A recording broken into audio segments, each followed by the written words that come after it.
Presentamos Geopolítica en RCR.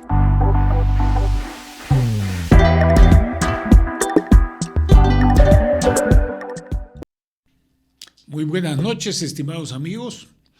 Gracias por su compañía. Buenos días o buenas tardes a quienes nos siguen en otros usos horarios. Ya hemos cumplido 2 años continuos en este programa de carácter cívico, no partidario, político, sí, en el mejor sentido de la palabra, de polis, de interés público, de interés estatal, pero no partidista, independiente, con sentido crítico y tratando de aportar lo mejor. Por eso es que nosotros damos la palabra a quienes estimamos son competentes en su tema. Hoy día, no por primera vez, antes ha estado invitado en otros programas importantes de nuestro país, tenemos al coronel Enrique Garburevich, oficial del arma de caballería, con todos los estudios desde que ingresó a la Escuela Militar de Chorrillos, Escuela Superior de Guerra, Centro de Altos Estudios Militares. Y lo hemos invitado porque es una persona que tiene una característica que es muy importante. Más allá de las formalidades académicas, el ejercicio libre de la investigación. Yo me he encontrado en todo este tiempo con personas bastante conocidas, algunas civiles, militares, diplomáticos, que pretenden ser los únicos que saben de determinados temas.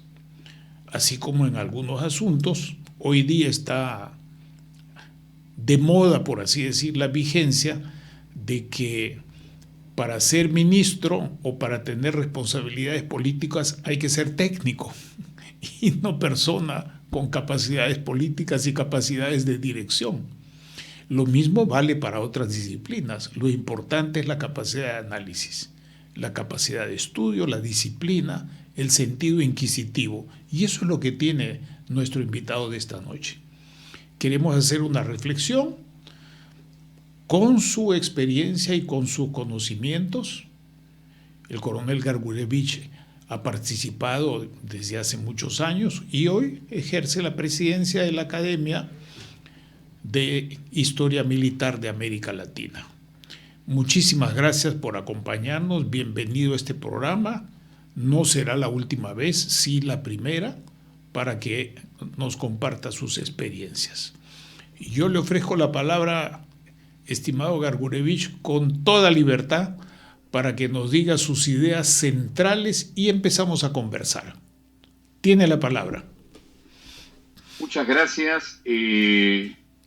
Agradecer la oportunidad que le da RCR, este canal, este medio de comunicación tan importante, y el prestigioso comunicador Manuel Bernáez, con tanta experiencia internacional, a este humilde soldado que se esfuerza día a día por hacer difusión cultural en lo relacionado a la cultura militar, que es una actividad humana muy poco conocida, pero que comprende muchas ciencias militares que normalmente no son del dominio en las esferas de la sociedad, como por ejemplo la filosofía, la ética militar, la historia militar, geografía militar y el tema que nos atañe en esta importante noche, cuál es la geopolítica y la geoestrategia. Vamos a iniciar rompiendo algunos paradigmas. Creo que esa es también una de las funciones de los académicos, investigadores o historiadores como científicos sociales, ¿no? Lo que normalmente se cree, lo que normalmente es aceptado, tiene que ser contrastado a la luz del pensamiento científico. Y ya lo decían los griegos, que para muchas personas son los creadores del pensamiento occidental moderno, que si un conocimiento era aceptado por toda la polis, o sea, la ciudad a la cual hacía referencia el distinguido Manuel Bernales, y que era probado por la experiencia, constituía un episteme. De ahí proviene la ciencia de la epistemología, que estudia pues la veracidad de todos los supuestos científicos. Pero que si este conocimiento era una simple opinión, no había sido probado y no beneficiaba a la polis, es decir, a la sociedad entera, constituía una doxa, ¿no? De ahí proviene la doxología, que estudia pues todas las opiniones subjetivas que se desarrollan y que no necesariamente tienen carácter científico. Les voy a enseñar en pantalla un libro muy importante para nosotros, los que promovemos la cultura militar. Este libro se llama Soldados Pensadores Militares del Perú. Espero que el reflejo de la luz lo deje ver ahí. Ahí se ve, está bien. Sí. 195 aniversario. Muestra de manera fehaciente que existen una serie de pensadores militares que han contribuido desde inicios de la República hasta la época actual con su pensamiento a la elaboración de las ideas fundamentales necesarias para que el Perú alcance sus objetivos propuestos. Tenemos en primera instancia al principal organizador, al que organizó el Estado del Perú una vez que se convirtió como tipo de gobierno en república, que es el gran mariscal Ramón Castilla Marquesado, ¿no? Que fue un experto en geopolítica y geoestrategia. Ahí lo tenemos en pantalla, espero que deje ver la... Ahí se ve. Es creador de el arquetipo del Estado. Y entre otros pensadores militares, para mí destacan tres de ellos muy importantes. El primero de ellos, en orden de antigüedad, es el general de división José del Carmen Marín Arista, conocido como el más grande pensador militar. Ahí lo tienen en pantalla, al general Marín, que nos vamos a referir específicamente a él en el tercer segmento del programa, ¿no? Otro pensador militar de suma importancia en este tema que nos atañe esta noche es el general de división Edgardo Mercado Jarrín, ¿no? Que fue el, digamos, seguidor de este pensamiento precursor del general Marín, a través de la sistematización de todo lo que era la geopolítica y lo que era la geoestrategia, relacionada con la seguridad y la defensa nacional.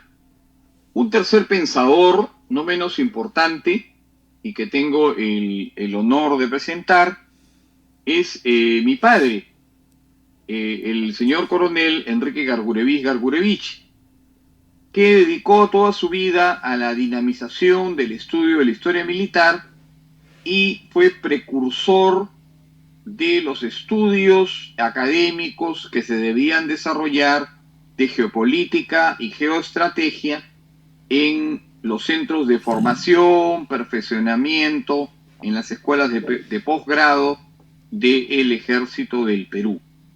Entonces, acá lo tenemos a mi señor padre, espero que se pueda ver ahí la... Perfecto. Correcto. Muy bien. Teniendo en cuenta a estos tres pensadores, bueno, son mucho más en el libro, pero no me quiero extender demasiado. ¿Cómo empieza esto de la geopolítica y de la geoestrategia? El general Marín, del cual vamos a hablar en el tercer segmento a profundidad, en 1949, el año que se creaba el Centro de Estudios Histórico-Militares, por otro pensador militar, el general Felipe de la Barra Ugarte, el cual tenía como secretario durante 4 años al capitán Enrique Gargurevich. Ese mismo año da una serie de conferencias dentro de un ciclo de conferencias programadas el general José del Carmen Marín Arista, ¿no? Y ahí sienta las bases de lo que podía ser una doctrina de defensa nacional. Entonces, siguiendo estos lineamientos, ya en la década fines de los 50, inicio de los 60, hasta los 70 y más o menos hasta los 90 tiene un amplio espectro de tiempo en que es considerado el padre de la geopolítica y la geoestrategia, el general de división Edgardo Mercado Jarrín, que sienta las bases de su estudio. Con una salvedad, o sea, las bases del estudio del general Mercado Jarrín eran específicamente para académicos. Se crea el instituto conocido por sus siglas, IGEPE, que era el Instituto Peruano de Geopolítica y Geoestrategia, bajo la dirección justamente del general Mercado Jarrín, y se comienzan a congregar una serie de académicos, tanto oficiales del ejército en actividad, en retiro, y académicos e investigadores de las profesiones liberales, ¿no? Como abogados, que estaban un poquito más relacionados con estos términos geopolíticos y geoestratégicos. Entonces, en instancias en que fallece ya en los albores del siglo XXI, fallece el general Marín, se desactiva el IGEPE y queda como, digamos, en el aire esta importante doctrina geopolítica y geoestratégica, ¿no? Los que habían pertenecido a este instituto no siguen con los estudios, no se hace proyección internacional, y realmente una verdadera lástima que se pierdan ideas tan importantes para el Perú, desarrolladas por un pensador tan diáfano y tan importante como el general Mercado Jarrín. Anticipándose a esto, uno de sus seguidores, el coronel Enrique Gargurevich, promueve el estudio y la investigación de temas relacionados a la geopolítica y a la geoestrategia, gracias a la elaboración de este manual. Este manual es el que he podido conseguir, no tiene tapa dura, solamente es una copia. Dice Introducción a la geopolítica, a la geoestrategia, es del año 1987. Entonces el coronel Gargurevich, ¿qué es lo que hace? Reúne una serie de información de geopolíticos alemanes, británicos, franceses, rusos, ¿no? Que tenían una serie de publicaciones importantes y que podían, de las cuales se podían extraer fundamentos y nociones básicas para el estudio de la geopolítica y la geoestrategia por parte de los cadetes. Esta materia, esta disciplina se llevaba en el cuarto año. En esa época la escuela militar tenía 4 años de estudios académicos, ¿no?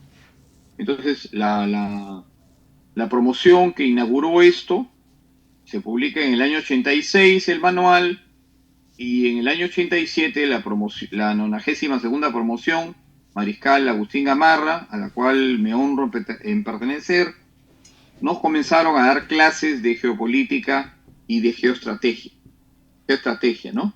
¿Quiénes eran estos estudiosos de la materia?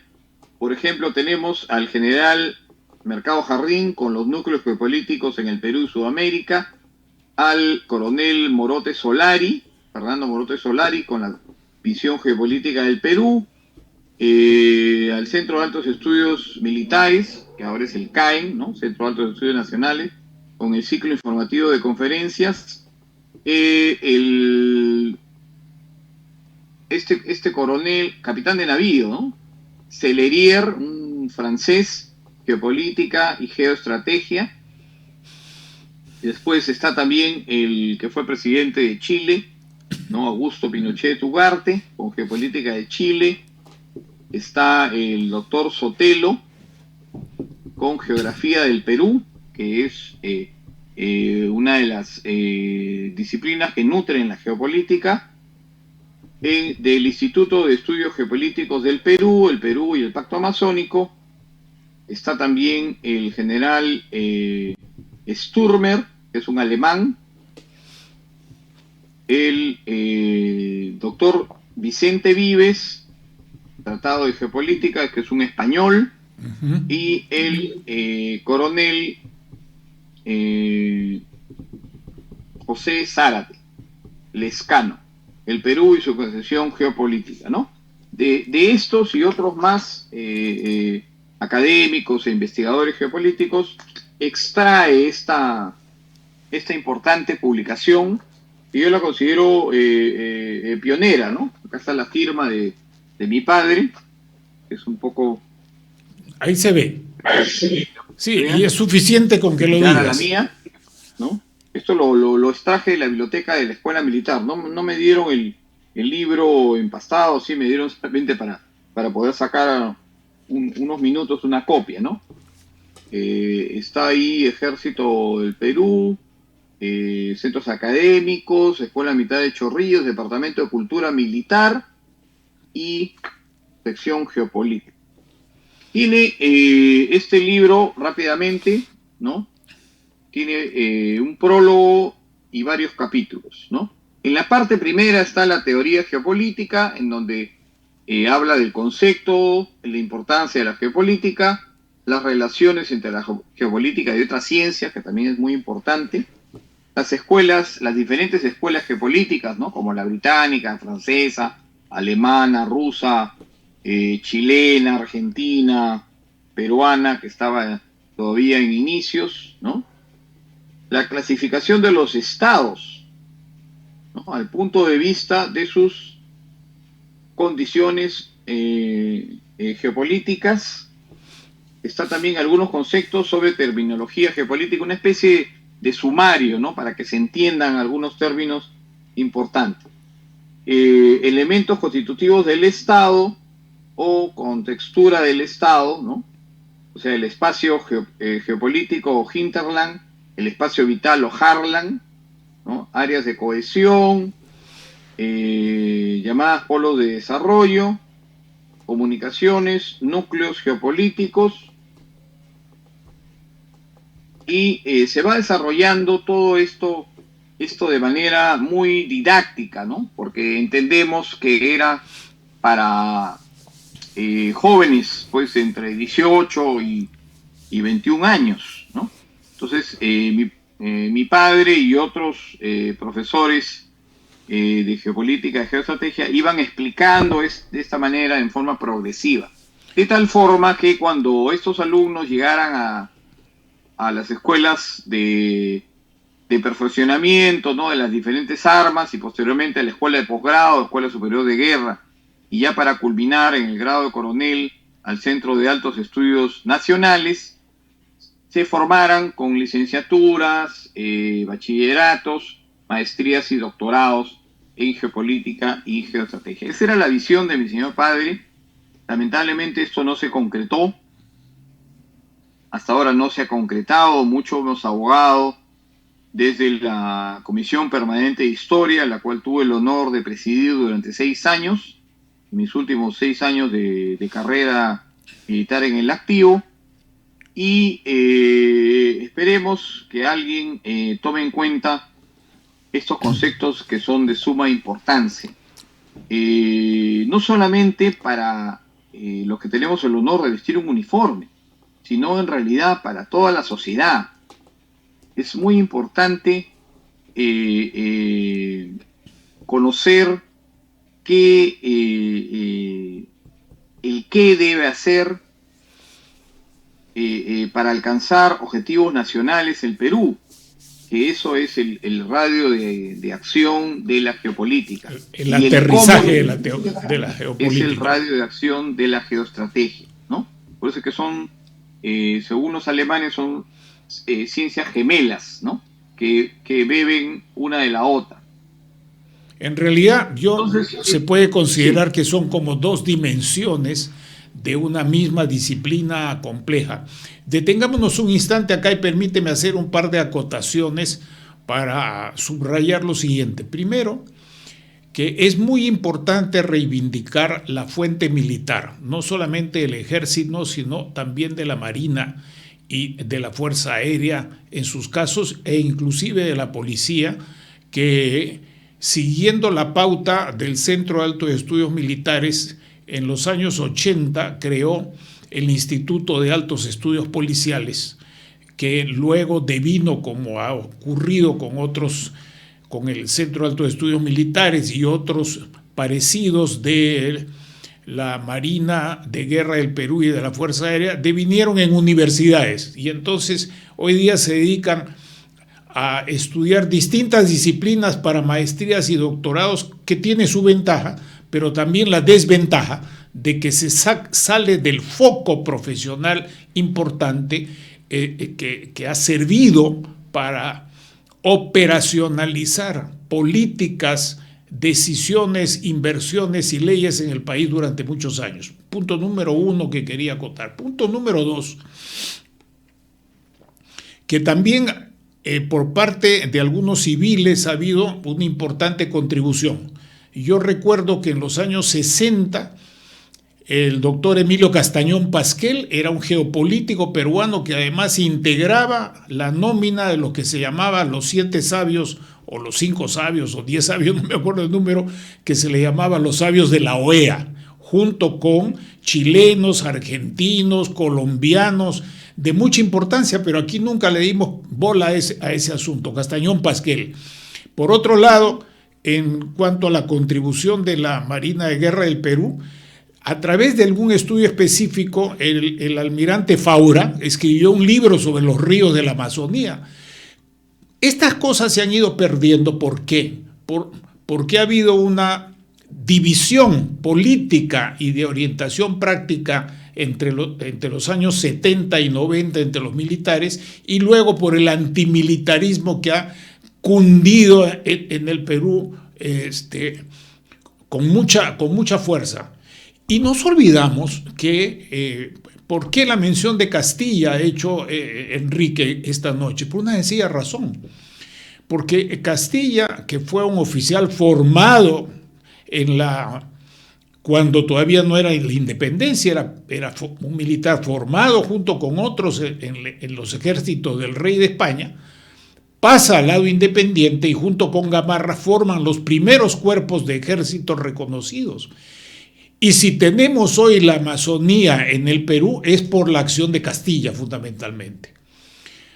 Castilla como presidente, Castilla como militar. Es cierto que en la historia de la República estas personas tuvieron también no solamente esos aspectos, sino también otros, ¿no? No nos olvidamos que la destrucción de la Confederación Peruano-Boliviana es con Bulnes y un ejército chileno a la cabeza, auxiliado por un Estado Mayor donde estaba Gamarra, que también fue jefe de Estado Mayor en la batalla de Ayacucho, y que casi no es citado prácticamente por Sucre, por las inquinas que había contra los oficiales peruanos por parte de algunos oficiales colombianos. Y también quiero puntualizar en tercer y último lugar, discúlpame que esté extendiéndome un poco a costa de tu tiempo, Enrique, en los diplomáticos. Los diplomáticos han tenido también una importancia muy grande en esto, y con distintas orientaciones, unos más conservadores, unos más hacia la derecha, otros más hacia la izquierda, por hablar en términos sencillos.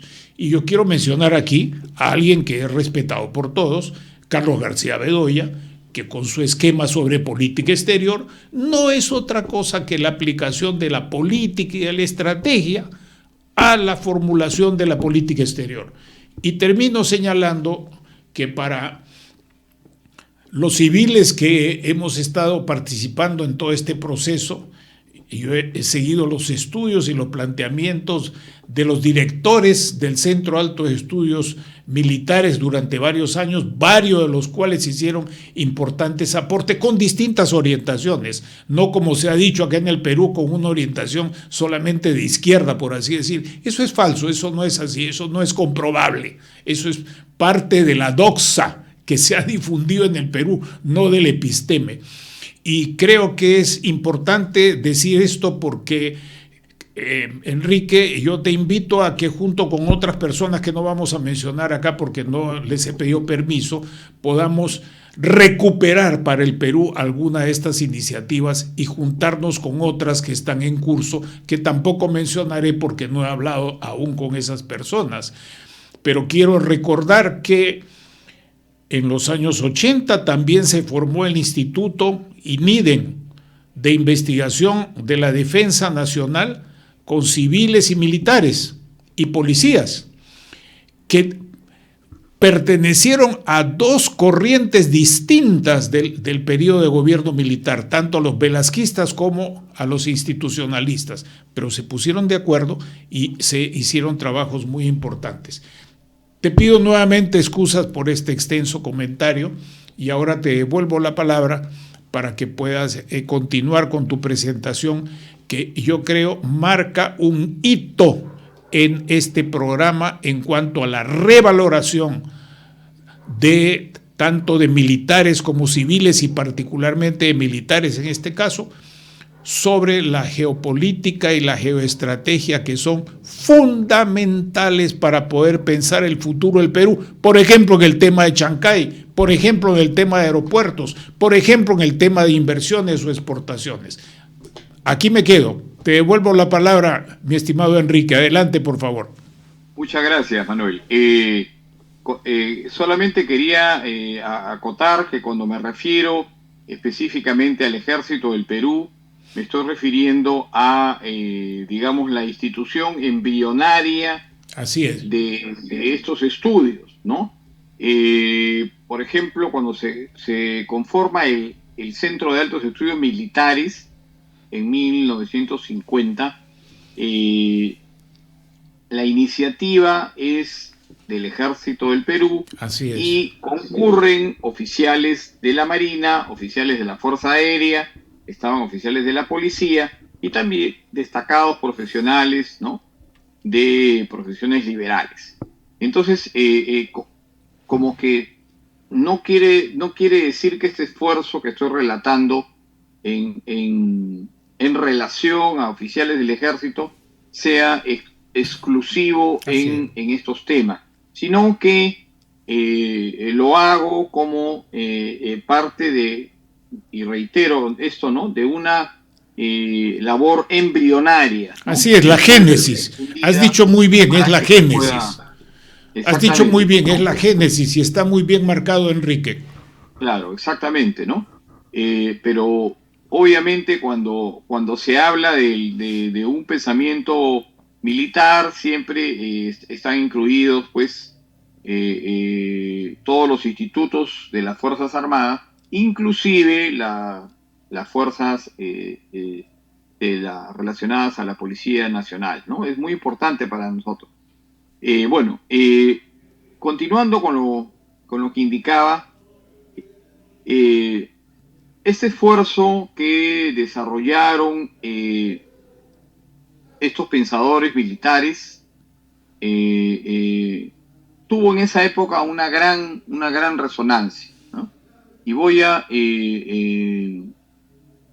sin tratar de parecerme a Mario Moreno Cantinflas, voy a iniciar por el principio, ¿no?, retomando en relación a cómo comienzan a aparecer estos conceptos de defensa y desarrollo nacional que en su proyección a la sociedad en busca del bienestar general tienen una relación directa y específica con la geopolítica y con la geoestrategia.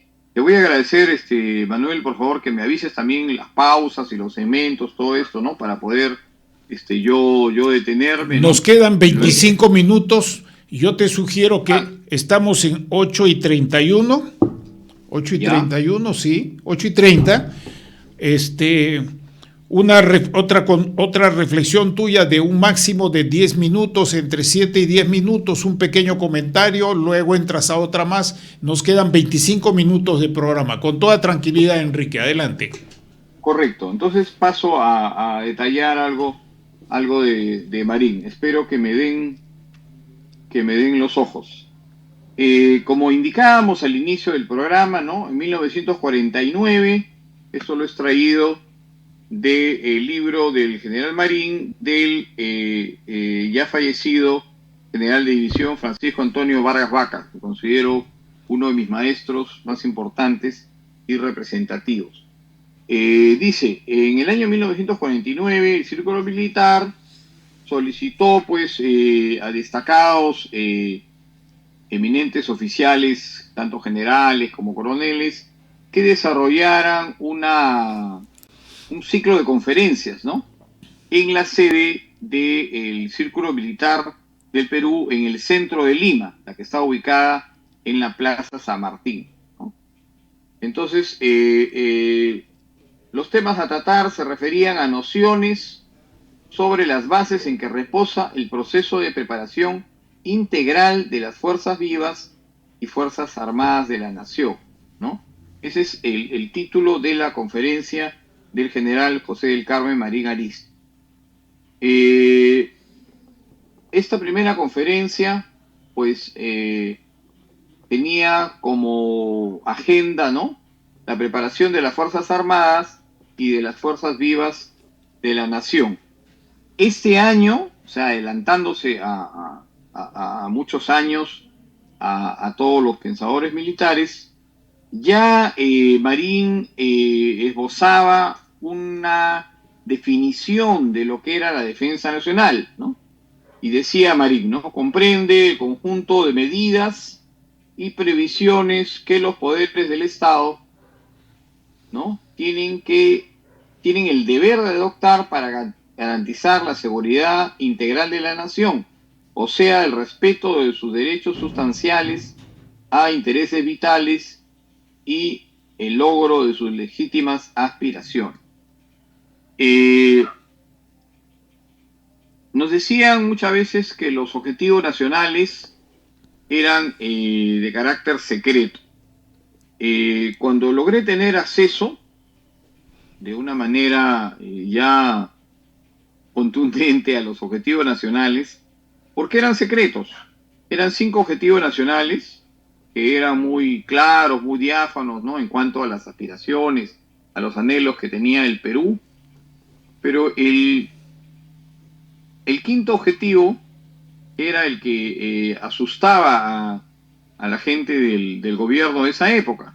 Decía, tener un rol de primacía en Sudamérica. Entonces, a pesar de que era un objetivo, yo lo considero sumamente inocente, ¿no?, porque no decía vamos a atacar a los países vecinos ni nada de eso, ¿no?, sino decía un rol de primacía, ¿no?, que yo considero que siempre le debió corresponder al Perú, ¿no?, y lo tuvo, obviamente, cuando fue un estado imperial inca, cuando fue el virreinato del Perú, la posesión más importante de la corona española. Lamentablemente, cuando pasamos a ser república, según dice el libro, y disculpen el título si hay alguna dama presente escuchando, ¿no?, cuando se jodió el Perú, ¿no? Dice, cuando pasamos a ser república, pues no tuvimos claro lo que queríamos, ¿no? Y comenzamos a deambular en discusiones interminables por parte de nuestro Congreso. Nuestro Congreso se debatía entre liberales y conservadores, ¿no?, entre monárquicos y republicanos, entre blancos y colorados, y las discusiones eran interminables, pero nadie se preocupaba del qué hacer, ¿no?, para poder estructurar bien el Estado. Y de esa manera deambulamos pues muchos años. Los académicos, historiadores, investigadores de la historia tradicional le echan la culpa a los militares, dicen, ¿no? Vinieron los militares con su actitud caudillista y pues malograron toda la historia del Perú, del naciente Perú. Pero en realidad solamente quedaban, ante las discusiones interminables del Congreso, solamente quedaban dos instituciones que podían organizar el Estado, que eran la Iglesia Católica, y el naciente Ejército del Perú, ¿no?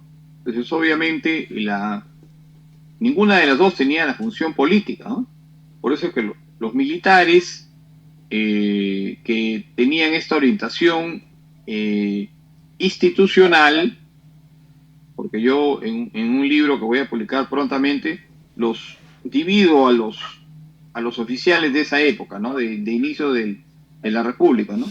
Los constitucionales, que eran los que abogaban por una representación en el poder legislativo sólida, ¿no? Que se respetaran las constituciones, así estuvieran mal, así los parlamentarios perdieran el tiempo, ¿no? Pero debería respetarse lo que estaba el orden establecido, ¿no? El caso, por ejemplo, de el gran mariscal, pues José Domingo de la Mar y Cortázar, ¿no? Un ejemplo claro, ¿no? O el gran mariscal Luis José de Orbegoso y Moncada, ¿no? Eran oficiales netamente constitucionales. Pero existían otros oficiales que eran institucionales, ¿no? Que han sido a lo largo de la historia mal llamados caudillos. Estos oficiales institucionales se orientaban más al ejército como institución primordial del Estado, del gobierno, y intentaron a su manera llevar a cabo la conducción y sobre todo la conformación del Estado como república. Si tuvieron aciertos o errores, eso depende de cómo sea observado, ¿no? Entonces, eso es necesario que se aclaren estos puntos, ¿no? No es solamente cuestión de echarle la culpa a los militares. Entonces, hasta 1945, en que llega al poder el gran mariscal Ramón Castilla y Marquesado, recién en ese año se organiza ya el Estado peruano, ¿no? Como base de la República, se desarrollan gobiernos fuertes con Castilla y ya podemos empezar a hablar de una república peruana. Hago esta salvedad porque muchas veces estos términos, estas definiciones son a veces confundidas, ¿no? Muy bien, voy a seguir con Marín entonces. Dice, en una de las conclusiones que tenía Marín en su conferencia, dice, la defensa nacional, así como el progreso y bienestar del país, reposan sustancialmente en el valor de las fuerzas espirituales y materiales de la nación, es decir, que dependen por una parte de la educación cívica, patrimonio, grado de desarrollo cultural e intelectual del ciudadano, y por otra de las posibilidades económicas, industriales y financieras del país. Fíjese qué importante este texto de Marín, que ya nos estaba indicando hace casi 75 años el camino que debía seguir el Perú, ¿no? Lo más curioso es que relacionado íntimamente con los objetivos nacionales del Perú, sobre todo con el quinto, Marín promovía, y lo vamos a ver dentro de unos momentos, ¿no? Si es que nos alcanza el tiempo, promovía un proyecto nacional, el cual se dividía en 5 proyectos de gobierno. O sea, lo que quería decir es que 5 años duraba un gobierno, ¿no? Que tenía su proyecto de gobierno. Con 5 gobiernos eran 25 años. Después de que pasaban esos 25 años de gobiernos que desarrollaran lo que en sus fundamentos y nociones promovía Marín, a los 25 años se hacía un reajuste, ¿no? Se hacía un reajuste, se veía qué se había cumplido, qué no, qué faltaba, y se desarrollaban otros 25 años, ¿no?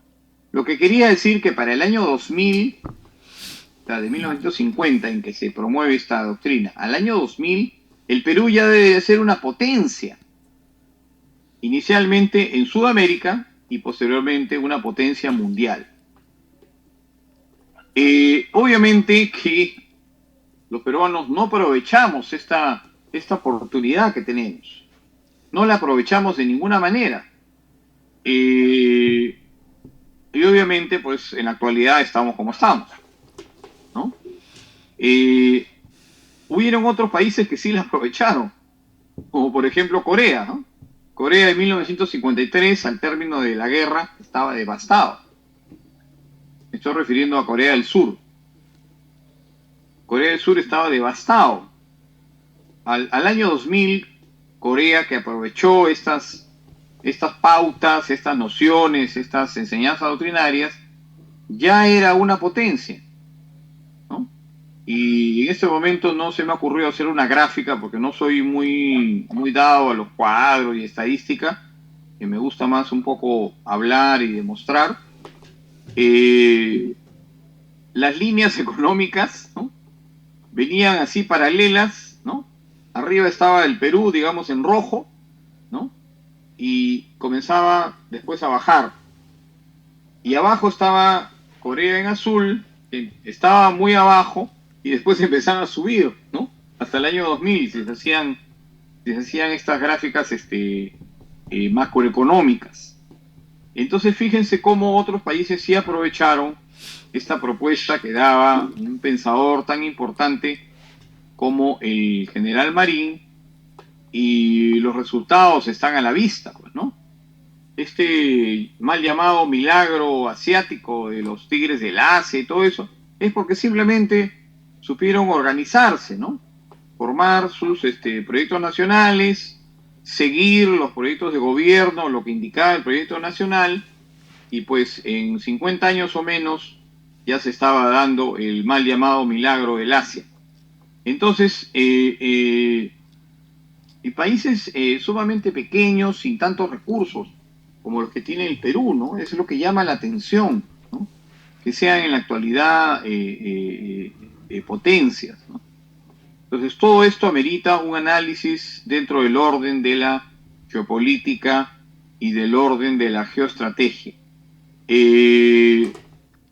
Lo más curioso es que la formación del Centro de Altos Estudios Militares se hace o se desarrolla por una paradoja. Por las desavenencias que tenía el general en esa época de brigada, José del Carmen Marín Arista, con el general de división, Manuel Arturo Odría y a Moretti, es enviado el general Marín, que ya tenía ya casi 10 años de general, sí, de general de brigada, casi 10 años, es enviado a lo que se denominaba en el argot militar una congeladora, o sea, un puesto del cual no representaba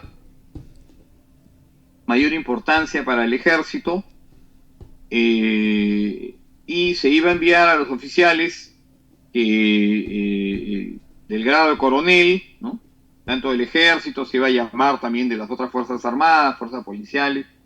Inicialmente solamente era para oficiales de las Fuerzas Armadas, luego posteriormente ingresaron ya profesionales destacados, ¿no?, del orden liberal. Entonces, iba a ser eso una gran congeladora. Pero lo que no contaban es con la preparación que tenía Marín, ¿no?, y que ya había sentado las bases de esta doctrina de defensa y de desarrollo nacional de la cual venimos hablando hace algunos minutos. Entonces, Marín invierte esta congeladora, la vuelve pues un laboratorio, ¿no?, un laboratorio de ideas en donde los oficiales podían pensar y hablar libremente, ¿no?, sin la sujeción de los altos mandos del ejército, ¿no? inicialmente el Centro de Estudios, de Altos Estudios Militares, empieza a funcionar en un aula, en un ambiente, en lo que es ahora la Legión de Caballería del Perú, en el cuartel Bolívar, ¿no? En Pueblo Libre, a 2 cuadras de mi casa. Ah, qué bueno. Yo también toda mi vida he vivido en Pueblo Libre. Yo vivo un poco más abajo, entre la avenida La Mar y Sucre. Y he estudiado en el Colegio Agustiniano y asistía con mis amigos cuando podía, pues al Queirolo, ¿no? Que es un lugar tradicional ahí, ¿no? Ahí nos Y vemos. mi iglesia era María Magdalena, mi parroquia. Permíteme, Enrique, nos quedan Sí. 10 minutos y para que puedas ocuparte de este último segmento. Solamente déjame pasar un mensajito chiquito. Correcto.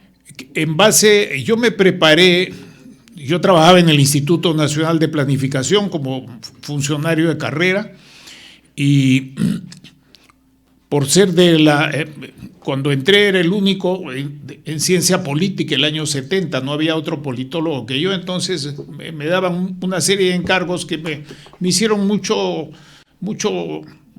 bien, mucho favor. Me tuve que extremar, trabajar durísimo, aprendí mucho y eso me permitió luego estar bastante mejor preparado para hacer el curso preparatorio, que había un curso preparatorio y luego el de la 29ª promoción del Centro de Altos Estudios Militares, donde también habían coroneles de distintas armas y varios de caballería que eran bastante amigos míos, éramos bien patas.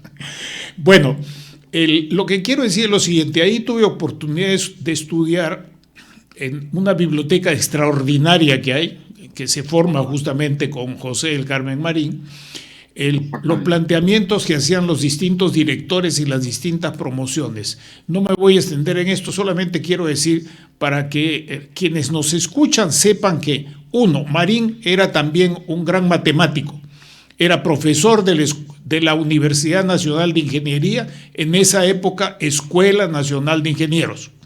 Segundo, era graduado también en la Escuela Militar Francesa. Tercero, tuvo una participación importante que no vamos a detallar ahora en las operaciones militares de 1941. Y todo eso era en parte visto con un poco de envidia por otros oficiales.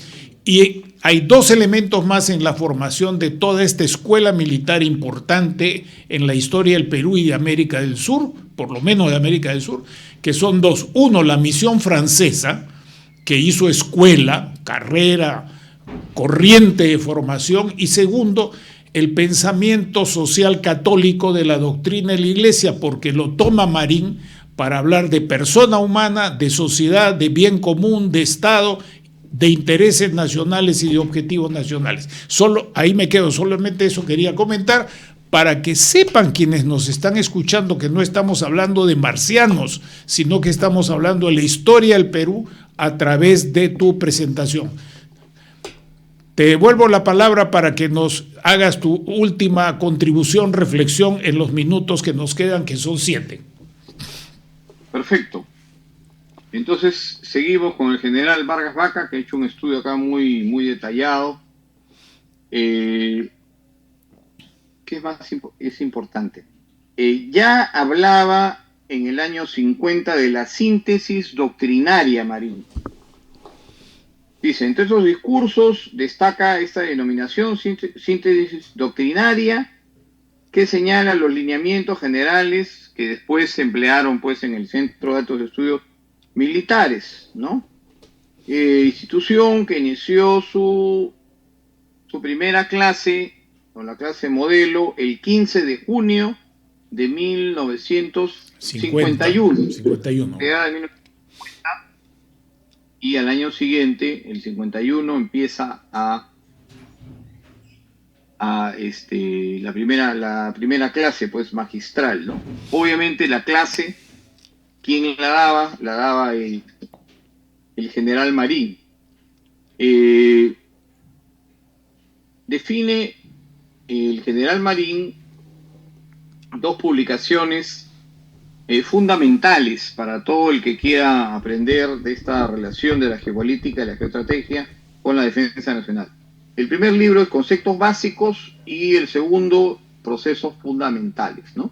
Estos libros son como la Biblia de los que hemos tenido el honor de ser academistas, ¿no? En el caso de mi padre, él estuvo en 1970 de academista, y debajo de su placa está la mía, que hice el CAEN en el 2015, después de algunos años. La placa de mi papá ya está un poco deteriorada por el paso de los años y tuve a bien hacer las coordinaciones para que la arregle, ¿no? Ya los remaches estaban un poco ya oxidados y como que se quería caer la placa. Entonces hicimos las coordinaciones y tuve el honor de estar debajo de la promoción de mi señor padre, ¿no? En esa promoción del 70 estuvieron oficiales muy brillantes, que fueron la mayoría de ellos ministros pues del gobierno revolucionario de las Fuerzas Armadas, ¿no? Entonces cambió totalmente la concepción de enviar al Centro de Estudios, de Altos Estudios Militares, a oficiales que ya no tenían nada que hacer en la carrera, ¿no? Ahora ya los que iban a ascender a generales iban al CAEN necesariamente, ¿no? Entonces cambió totalmente esta concepción, ¿no? Se nutrió de una gran biblioteca que ha sido incrementada increíblemente. Son 3 bibliotecas fundamentales para el que quiera conocer de cultura militar: la biblioteca del Centro de Altos Estudios Nacionales, ubicada en Chorrillos; la biblioteca de la Escuela Superior de Guerra, Escuela de Posgrado; y la biblioteca de la Escuela Militar, que tuve el honor de leer todos los libros que pude en mis 4 años de cadete. En la biblioteca de la Escuela Militar estaba prohibido sacar libros, ¿no? Tú ibas y te sentabas y leías, ¿no? Pero gracias a que el bibliotecario era muy amigo de mi señor padre, que era catedrático de Historia, de Cultura Militar ahí en la escuela, a mí me dejaban sacar libros, ¿no? ¿Quién era? ¿Germán Buse? ¿Quién era? Era un profesor, sí, bueno, no me acuerdo su nombre, pero era un caballero era. Entonces me decía, Gargurevich, te llevas el libro y lo forras y me lo traes forrado con vinifán. Decía, comprendido, doctor, no se preocupe, yo le traigo el libro apenas lo termina, ¿no? Y a los 2 días le llevaba el libro. ¿Qué, ya terminaste? Uy, lees demasiado rápido, decía, ¿no? Entonces yo leía en el aula, leía en las guardias, leía en todos lados, ¿no? Aproveché ahí para absorber toda esa cultura militar a través de novelas relacionadas a temas militares, tratados de historia y otros libros que empezaron a formar pues mi intelecto desde los 18 hasta los 21 años, ¿no? Que estuve ahí, digamos, interno en la Escuela Militar de Chorrillos, que me parece muy, muy importante. Bueno, terminando ya con Marín y con los pensadores, con los soldados, pensadores militares, me parece que es muy importante romper los paradigmas, no crear estereotipos. Se cree en el Perú que el militar solamente sabe marchar y saludar. Eso es totalmente falso, ¿no? Existimos militares que somos pensadores, que modestamente y humildemente hemos contribuido y seguiremos contribuyendo, ¿no? Como por ejemplo con el proceso de la historia militar, ¿no? Sigue tres etapas muy importantes. La primera, la sistematización.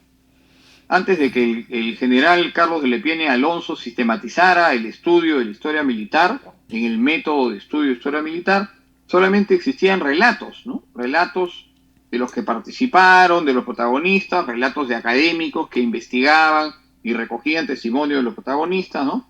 Pero no había un rigor, digamos, científico en el estudio de la historia. Entonces, Lepiani sistematiza eso con la ayuda de su compañero de promoción y su gran amigo, el futuro teniente coronel Antero Gargulevich Calderón, que es mi abuelo, ¿no? El padre de mi padre. De una familia militar. Entonces, el comandante Gargulevich ayudó a su compañero de la escuela militar, ¿no? Eran de Lepiani y Gargulevich, eran compañeros de cuarto, siempre estuvieron juntos, hasta que ya la carrera, bueno, los separó en los diferentes grados. Y el prólogo digamos, el borrador final, que yo lo tenía en mis manos, pero lamentablemente por cuestiones del destino se perdió, fue obsequiado, regalado, decía: para mi compañero de promoción, ¿no? Mi amigo, el que me ayudó a sistematizar esto, él, en esa época eran capitanes, ¿no? Capitán Antero Gargulevich Calderón, y la firma ahí de Lepiani, ¿no? Una firma pues de grandes rúbricas, ¿no? Entonces, la segunda fase la desarrolla Enrique, general. Enrique, Sí. Discúlpame, vas a tener que tus últimas frases de despedida porque se nos fue la hora. Ah, ok. Bien, solamente lo menciono entonces. La segunda fase de difusión con el general Felipe de la Barra Ugarte, y la tercera fase ya de dinamización, hacer didáctica la historia a cargo de mi señor padre. Bueno, para culminar todo eso que hemos estado hablando, debemos despertar conciencia. Los que tenemos el honor de ser científicos sociales, no solamente debemos dedicarnos a escarbar un montón de papeles, manuscritos en repositorios, bibliotecas, archivos antiguos. Tenemos una labor social, o sea, de difundir esos conocimientos a través de libros que se entiendan, ¿no? Que tengan lenguaje que pueda entender jóvenes, niños, estudiantes de los centros educativos, Perfecto. de las universidades, ¿no? Entonces, esa es la labor que hay que desarrollar, ¿no? No solamente creerse mucho porque uno tiene muchos doctorados, mucha maestría, ha viajado al extranjero, ¿no? Y bueno, yo doy esta conferencia y si me entienden bien y si no me entienden también, ¿no? Sino hay una gran labor ahí que tenemos como científicos sociales. Entonces, exhorto a los historiadores, tanto civiles como militares, que desarrollen esa gran labor con pasión. Fíjense, mi primera investigación yo la hice a los 9 años. Ahorita tengo 58. Voy a cumplir 50 años el próximo año de estar investigando. O sea, es mi pasión. La historia no es una ocupación para mí. Excelente, Enrique. Excelente. Entonces, en ese sentido, exhorto a las personas en este bicentenario de la consolidación de la independencia de la República. Muchas gracias. Muchas gracias a ti por tu paciencia. Se nos fue volando la hora. Vamos a tener otras oportunidades de conversar nuevamente contigo y con otras personas. Y no es casualidad que te haya invitado para iniciar el mes de la patria. No es casualidad. Es por tu trayectoria, por tu sencillez, por tu sentido de caballerosidad, Muy de honrado, bonomía, muy honrado por la oportunidad. Y de contribución sincera y sentida a la construcción de un pensamiento nacional que abarque a todas las profesiones civiles, militares, religiosos o no, en una unidad para poder tener objetivos nacionales y no seguir a la deriva como estamos.